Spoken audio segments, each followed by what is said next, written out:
કર્મ એટલે શું? તમે ઘણી જગ્યાએ તમે સાંભળતા હશો કે તારા આ કર્મનું ફળ તને આ રીતે મળ્યું છે. તારા આ કાર્ય છે ને તેના લીધે તારી સાથે આવું થઈ રહ્યું છે.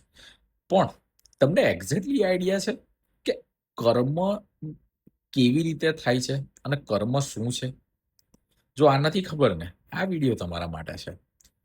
તો જે કોઈ પણ કાર્ય કરો છો એની અંદર તમારું એક ઇન્ટેન્શન જોડાય છે. ઇટ ઇઝ કોલ્ડ યોર કર્મ. ઘણી ખરી વસ્તુઓ તમે જોતા હશો કે તમારી બોડીની અંદર તમે જુઓ તો જમવાનું ડાયજેશન થઈ રહ્યું છે, તમે પાણી પીઓ છો તેનું ડાયજેશન થઈ રહ્યું છે, હાર્ટનું પમ્પિંગ થઈ રહ્યું છે. આ એક તમારી અંદરની પ્રકૃતિ છે જે કન્ટિન્યુઅસ કર્મ કરી રહ્યું છે. પણ આ કુદરત થકી આપેલા કર્મ છે જે તમારા બોડીને એક્ઝિસ્ટ રાખવાની અંદર તમને એ થાય છે.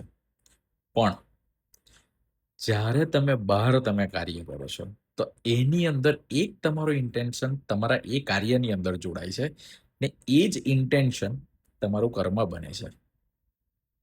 એટલા માટે જ કહેવામાં આવે છે કર્મ કર પણ ફળની આશા ના રાખ, બીકોઝ સમહાવ તમારું ત્યાં કોઈ ને કોઈ ઇન્ટેન્શન જોડાય છે. જો આ વસ્તુ તમને ખ્યાલ આવે ને, હવે તમને ખબર પડશે કે તમારા કયા કર્મ કઈ રીતે વર્ક કરે છે. ઓમ નમો નારાયણ.